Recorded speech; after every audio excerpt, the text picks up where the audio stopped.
എപ്പിസോഡിൽ രേഖ ഇങ്ങനെ പറയാൻ കേട്ടോ, ഗീതു നിന്നെക്കുറിച്ച് ഓർത്തിട്ട് എനിക്ക് സങ്കടം. അതെന്തിനാ ഞാനിവിടെ ചേച്ചി നിൽക്കുമല്ലോ എന്ന് പറയാൻ കേട്ടോ ഗീതു. ഭാര്യ ചേച്ചി നിൽക്കണമെങ്കിലേ ഭർത്താവ് കൂടെ വേണം. കണ്ണേട്ടൻ എൻ്റെ കൂടെ തന്നെ ഉണ്ട് ചേച്ചി, എനിക്ക് കണ്ണേട്ടനെ വിശ്വാസം. ആ വിശ്വാസം നിന്നെ ചതിക്കുന്നു പറയാൻ കേട്ടോ രേഖ. നിന്നോട് ഞാനൊരു കാര്യം പറയണമെന്ന് പലവട്ടം ആലോചിച്ചു, പറയാതിരുന്നിട്ട് കാര്യമില്ലെന്ന് എൻ്റെ മനസ്സ് പറയുന്നു. അങ്ങനെ രേഖ അന്ന് ഒളിഞ്ഞു നോക്കിയപ്പോൾ കണ്ട കാര്യങ്ങളൊക്കെ പറയാൻ കേട്ടോ. ഗോവിന്ദനോട് ഇങ്ങനെ രഞ്ജു സംസാരിക്കുന്നതും രഞ്ജു ഇങ്ങനെ ഗോവിന്ദനോട് ചോദിക്കുകയാണ്, ഗോവിന്ദേട്ടൻ ഉറപ്പ് തരാണെങ്കിൽ എന്നെ എത്ര നാൾ വേണമെങ്കിലും കാത്തിരിക്കാൻ തയ്യാറാണെന്നൊക്കെ പറയുന്നതൊക്കെ രേഖ ഇങ്ങനെ നമ്മുടെ ഗീതുവിനോട് പറയാണ്. പെട്ടെന്ന് ഗീതു ഇതെല്ലാം കേട്ടിട്ട് ഇങ്ങനെ അന്തപ്പെട്ട് നിൽക്കുവാണ് കേട്ടോ. എന്നിട്ട് രേഖ പറയാണ്, ഗോവിന്ദേട്ടൻ അങ്ങനെ ഒരു ഉറപ്പ് കൊടുത്ത സ്ഥിതിക്ക് ഇനി എന്ത് ചെയ്യാൻ പറ്റും? ഗോവിന്ദേട്ടൻ അങ്ങനെയൊന്നും ചെയ്യില്ല എന്നൊക്കെ പറയാൻ കേട്ടോ ഗീതു. രേഖച്ചിക്ക് വെറുതെ തോന്നുന്നതായിരിക്കും എന്ന് പറഞ്ഞിട്ട് ഇങ്ങനെ രേഖച്ചിയുടെ കയ്യിൽ ഇങ്ങനെ മുറുകെ പിടിക്കുകയാണ്. എന്നിട്ട് സങ്കടം സഹിക്കാൻ വയ്യാതെ ഇങ്ങനെ രേഖേനെ കെട്ടിപ്പിടിച്ച് ഇങ്ങനെ കരയുവാണ് കേട്ടോ. അങ്ങനെ കരഞ്ഞ് പെട്ടെന്ന് ഗീതു എണീറ്റിട്ട് ഇങ്ങനെ പറയുവാണ്, രഞ്ജുവിനെ കുറിച്ചുള്ള മുഴുവൻ ഡീറ്റെയിൽസും എനിക്ക് അറിഞ്ഞേ പറ്റുള്ളൂ. എന്താണെങ്കിലും അവൾക്കൊരു കുടുംബം ഉണ്ടാവാതിരിക്കില്ലല്ലോ. വിവാഹിതനായ ഒരാളുടെ ജീവിതത്തിലേക്ക് ഇടിച്ചു കയറി വന്ന് അയാളെ സ്വന്തമാക്കാനും മാത്രം അതമ്പതിച്ച കുടുംബമാണോ അവക്കടെയെന്ന് എനിക്കറിയണം. അല്ലെങ്കിൽ അവളുടെ വീട്ടുകാർ കാര്യങ്ങൾ ബോധ്യപ്പെടുത്തിയിട്ട് രഞ്ജുവിനെ ഇവിടുന്ന് കൊണ്ടുപോകാൻ പറയണം. അതിന് അവക്കടെ വീട്ടുകാർ ആദ്യം കണ്ടുപിടിക്കണം. അപ്പോൾ രേഖ പറയാണ്, അയ്യപ്പട്ടൻ അവളെക്കുറിച്ച് എന്തൊക്കെയോ അറിയാമായിരുന്നു, പക്ഷെ കറക്റ്റ് സമയത്തല്ലേ തീർത്ഥാടനത്തിൽ പോയത്. അപ്പോൾ ഗീത പറയാൻ കേട്ടോ, അയ്യപ്പേട്ടൻ ഈ സമയത്ത് ഇവിടെ മാറി നിൽക്കണമെങ്കിൽ എന്തോ ഒരു ദുരൂഹത അതിന് പിന്നിലുണ്ട്. എനിക്ക് തോന്നുന്നത് അയ്യപ്പേട്ടന് പുറകിൽ മിക്കവാറും ഗോവിന്ദേട്ടൻ തന്നെയായിരിക്കും. അയ്യപ്പേട്ടൻ പോയതിൻ്റെ പുറകിലായിട്ടാണ് നമ്മുടെ രഞ്ജു ഇവിടെ വന്ന് കയറിയത്. അയ്യപ്പേട്ടൻ ഇവിടെ ഉണ്ടെങ്കിൽ രഞ്ജുവിന് ഇവിടെ നിൽക്കാൻ സമ്മതിക്കില്ല. അതുകൊണ്ട് മിക്കവാറും കണ്ണേട്ടൻ തന്നെ മുൻകൈ എടുത്തിട്ട് അയ്യപ്പേട്ടൻ ഇവിടുന്ന് മാറ്റി താവാനാണ് സാധ്യത.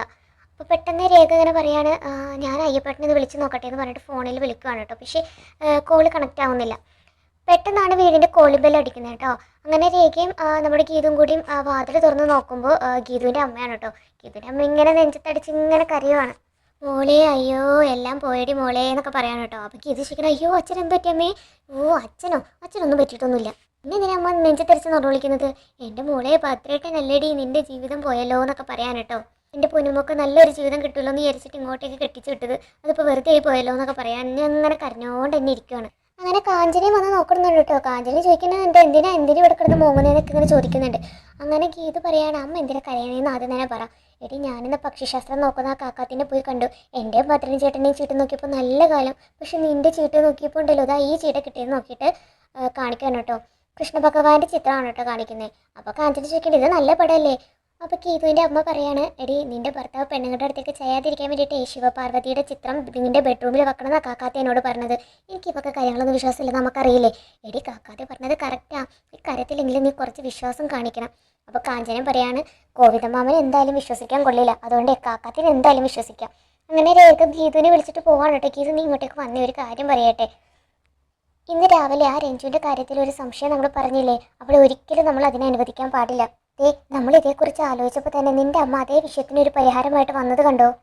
ചില കാര്യങ്ങൾ നമ്മൾ വിശ്വസിച്ചേ പറ്റുള്ളൂ. നമുക്ക് ശിവപാർവതിമാരുടെ ചിത്രമില്ലേ റൂമിൽ വെക്കാം. ഇനിയിപ്പോൾ അത് പരീക്ഷിച്ചില്ലെന്ന് വേണ്ടെന്ന് പറയാൻ കേട്ടോ ഗീതു. അങ്ങനെ അമ്മയുടെ അടുത്ത് നിന്നിട്ട് പറയാണ്, ഇനി അമ്മ പറഞ്ഞിട്ട് ചെയ്തില്ല എന്ന് വേണ്ട, ശിവപാർവതി എങ്കിൽ ശിവപാർവതി പടം കൊണ്ടുപോകാന്ന് പറയാൻ കേട്ടോ.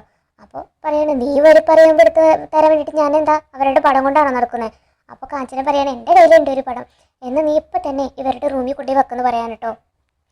അങ്ങനെ കാഞ്ചന ശിവപാർവതിമാരുടെ പടം അങ്ങനെ ഗീതുവിൻ്റെ റൂമിൽ ഇങ്ങനെ വെക്കണം കേട്ടോ. അങ്ങനെ ഗീതു ഇങ്ങനെ പടത്തിലേക്ക് സൂക്ഷിച്ച് നോക്കുമ്പോൾ കാണുന്നത് ശിവഭഗവാന്റെ മുടിയിൽ ഇങ്ങനെ കൃഷ്ണഭഗവാന്റെ ചിത്രം കാണുന്നുണ്ട് കേട്ടോ. അപ്പോൾ പെട്ടെന്ന് പറയാണ്, കാഞ്ചനക്കൊക്കെ ഈ ഫോട്ടോയാണോ കിട്ടിയുള്ളൂ? എന്തൊക്കെ ഇപ്പോൾ ശിവനും പാർവതിയല്ലേ, എന്താ പ്രശ്നം ഗീതു? പടത്തിനൊരു കുഴപ്പമില്ലല്ലോ എന്ന് പറയാൻ കേട്ടോ. ഇല്ലേ ശരിക്കും നോക്ക്, ശിവൻ്റെ തലയിലേക്ക് നോക്കുന്നത് പറയാൻ കേട്ടോ. അപ്പോഴാണ് രേഖയും കൃഷ്ണഭഗവാനെ ശ്രദ്ധിക്കുന്നത്. അങ്ങനെ ഏത് വരാണ് ഇത് എടുത്തിട്ട് പോകുന്നു പറയുമ്പോഴേക്കും ഗോവിന്ദ് കടന്നു വരുവാണ് കേട്ടോ. അപ്പോൾ ഗോവിന്ദ് ചോദിക്കാൻ, എന്താ എല്ലാവരും ഇവിടെ കൂടി നിൽക്കുന്നത്? ഇത് വേറെ നല്ല മോനെ, ഇവിടെ ഒരു ഫോട്ടോ വെച്ചതാന്ന് പറയാണ്. അങ്ങനെ ശിവപാർവതിമാരുടെ ഫോട്ടോ ഗോവിന്ദ് കാണുമ്പോൾ ഇങ്ങനെ സന്തോഷത്തോട് പറയാൻ കേട്ടോ, ഇതെന്തായാലും കൊള്ളാലോ. രാവിലെ എഴുന്നേൽക്കുമ്പോഴേ ഗംഗയെ ശിരസിൽ വഹിച്ചിരിക്കുന്ന ഗംഗാധരനായ ശിവനെ കാണുന്നത് തന്നെ ഒരു പ്രത്യേക ഉന്മേഷം. ഇങ്ങനെ കീർത്തുന്ന ദേഷ്യത്തോടെ ഗോവിന്ദിനെ ഇങ്ങനെ നോക്കുന്നുണ്ട് കേട്ടോ. മാമന് കണി കാണാൻ വേണ്ടിയിട്ട് ഞാനിവിടെ കൊണ്ടുവന്ന് വെച്ചത് കാഞ്ചന പറയാൻ കേട്ടോ. കാഞ്ചനക്ക് എന്നാ സ്പെഷ്യൽ താങ്ക്സ്. ഇതിനിടയിൽ കേതുവിനെ ഇങ്ങനെ അമ്മ വിളിച്ചിട്ട് ഇങ്ങനെ പുറത്തേക്ക് കൊണ്ടുപോകാണ് കേട്ടോ. നീ സൂക്ഷിക്കണം, ഇന്ന് രാവിലെ മുതലേ നിമിത്തങ്ങളൊക്കെ നിനക്കെതിരാ. മോളെ ആഞ്ഞു പിടിച്ചില്ലെങ്കിലേ ഗോവിന്ദ് കൈവിട്ട് പോകുന്നു പറയാൻ കേട്ടോ. അങ്ങനെ ടെൻഷൻ അടിച്ച് നിൽക്കുവാണ് നമ്മുടെ ഗീതു. അടുത്ത സീരിയൽ കാണിക്കുന്നത് രാധികാമേനെയാണ് കേട്ടോ. രാധികാമ ഇങ്ങനെ വിഷമിച്ചൊക്കെ നിൽക്കുമ്പോൾ നമ്മുടെ കാഞ്ചന വന്നിട്ട് ഫുഡ് കഴിക്കാനൊക്കെ വിളിക്കുന്നുണ്ട്. അങ്ങനെ കാഞ്ചനയുടെ അടുത്ത് തട്ടി കയറി ഫുഡൊന്നും എനിക്ക് വേണ്ടാന്നൊക്കെ പറഞ്ഞിട്ട് അങ്ങനെ അകത്തേക്ക് കയറി പോവാണ്. അങ്ങനെ കാഞ്ചന തിരിഞ്ഞു നോക്കുമ്പോൾ കാണുന്നത് ഗീതു ഇങ്ങനെ ടെൻഷൻ അടിച്ച് അങ്ങോട്ടേക്കും ഇങ്ങോട്ടേക്കും നടക്കുന്നതാണ് കേട്ടോ. അങ്ങനെ ഗീതുവിൻ്റെ അടുത്തേക്ക് ചെന്നിട്ട് കാഞ്ചന പറയാണ്, ഗീതു പാപ്പ ഒരു മുഖ്യമായ വിഷയമുണ്ട്. ഗീതു പാപ്പ എന്തായാലും സൂക്ഷിക്കണം. ആ രഞ്ജു ഇല്ലേ, അവൾക്ക് വെക്കമേ ഇല്ല, അവൾ നാണം കെട്ടവളാ. കാഞ്ചനയ്ക്ക് എന്താ ഇപ്പം അങ്ങനെ പറയാൻ കാരണം? ആ രഞ്ജു അല്ലേ ഡോറ് ലോക്ക് ചെയ്യാൻ്റെ ഡ്രസ്സ് മാറുന്നത്.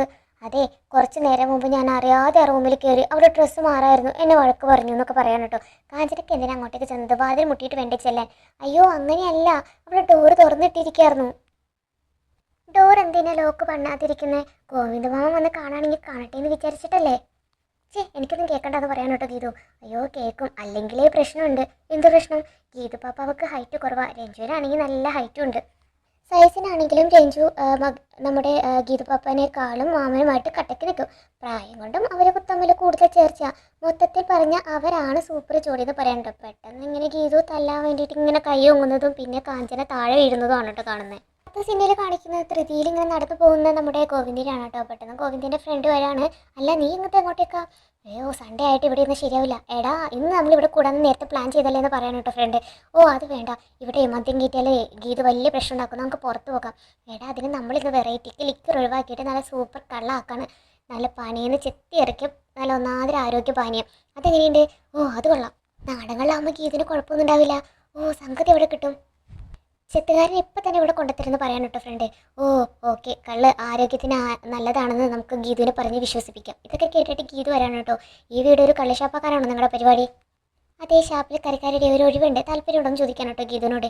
അതിനെ വേറൊരാളെ കൊണ്ട് നിർത്തിയിട്ടുണ്ടല്ലോ, അവളെ വിളിക്ക്. കുറച്ചുകൂടി കംഫർട്ട് നീയാണെന്ന് പറയാൻ കേട്ടോ. കണ്ണേട്ടാ ഫ്രണ്ടിന് മുമ്പിൽ വെച്ചിട്ട് ഇൻസൾട്ട് ചെയ്തു എന്നുള്ള പേര് ദോഷം എനിക്ക് വരുത്തരുത്. നിങ്ങൾക്ക് കള്ള് കുടിച്ച് കമ്പനി കൊള്ളണമെങ്കിൽ പുറത്ത്, ഈ വീടിനകത്ത് പറ്റില്ലെന്നൊക്കെ പറയാൻ കേട്ടോ. അപ്പോൾ കാഞ്ചനയും നമ്മുടെ രേഖയും വരികയാണ് കേട്ടോ. എന്താ പ്രശ്നം എന്ന് ചോദിച്ചിട്ട്. ഇവിടെ ഇരുന്ന് കള്ളു കുടിക്കാനാ പരിപാടി. അപ്പോൾ രേഖ ചോദിക്കണേ, എന്താ ഗോവിന്ദേട്ടാ ഗീതുവിന് ഇഷ്ടമില്ലെങ്കിൽ പിന്നെ എന്തിനാ കുടിക്കുന്നത്? അപ്പോൾ ഫ്രണ്ട് പറയാണ്, എന്നാൽ വാ നമുക്ക് പുറത്ത് പോവാം. വേണ്ട വേണ്ട, നീ അറേഞ്ച് ചെയ്തിട്ടേ അത് വേണ്ടെന്ന് വെച്ചിട്ടുണ്ടെങ്കിൽ എനിക്ക് മോശം, എന്ത് ചെയ്യേണ്ടത് ഞാൻ തീരുമാനിക്കാം. അപ്പോൾ ഗീതു പറയാണ്, കണ്ണേട്ടൻ എന്ത് വേണമെങ്കിലും തീരുമാനിച്ചു. പക്ഷേ ഞാൻ പറയുന്നത് ഇവിടെ നടപ്പിലാവുള്ളൂ, ഇവിടെ ഇന്ന് കള്ളു കുടിക്കാൻ എന്തായാലും പറ്റില്ല. ഇതെല്ലാം കേട്ടുകൊണ്ട് രഞ്ജു വരാണ് കേട്ടോ. എന്താ കള്ളു കുടിക്കുന്നതാണല്ലോ ഇവിടെ രാവിലെ തന്നെ ചർച്ച. അവരെ കള്ളും കറിയും, ഓ അതൊരു പ്രത്യേക ടേസ്റ്റാ. ഏത് ഷാപ്പിലേക്കാണ് പോകുന്നേ? ഓ പോകാനല്ലേ രഞ്ജു പാപ്പ, കള്ള് ഇങ്ങോട്ടേക്ക് വരുത്താനാന്ന് പറയാൻ കേട്ടോ കാഞ്ചന. സൂപ്പർ, ഇവിടെ ഇരുന്ന് കുടിക്കുകയാണെങ്കിൽ വല്ലാത്തൊരു എക്സ്പീരിയൻസ് ആയിരിക്കും. ഈ സൺഡേ നമ്മൾ അടിച്ച് പൊളിക്കും. ഓ അടിച്ച് പൊളിക്കാനുള്ള കുടിയന്മാരൊക്കെ പുറത്ത് പൊക്കോളെന്ന് പറയാൻ കേട്ടോ ഗീതു. രഞ്ജു പറയുകയാണെങ്കിൽ വീട്ടിലിരുന്ന് കുടിക്കുന്നതല്ലേ ഓൾഡ് ജനറേഷൻ സദാചാരിക്കൊക്കെ കുഴപ്പം. നിങ്ങൾക്ക് ലോണിലിരുന്ന് കുടിക്കാനുള്ള ഏർപ്പാടൊക്കെ ഞാൻ ചെയ്തു തരാം. അപ്പോൾ ഗീതിൻ്റെ സന്തോഷത്തോടെ ആ ഓക്കെ എന്ന് പറയാൻ കേട്ടോ. അപ്പോൾ ഗീത് ചോദിക്കേണ്ടത് കള്ള് കുടിപ്പിച്ച് കണ്ണേട്ടിനെ കരരോഗ്യമാക്കാനുള്ള ശ്രമമാണോ നിൻ്റെ? ഒരു ഗ്ലാസ് കള്ള് കുടിച്ചാൽ ആരും കരരോഗ്യം ആവില്ല എന്നൊക്കെ പറഞ്ഞിട്ട് കൂട്ടുകാരനെ വിളിച്ചിട്ട് പുറത്തേക്ക് പോകാൻ കേട്ടോ ഗോവിന്ദ്.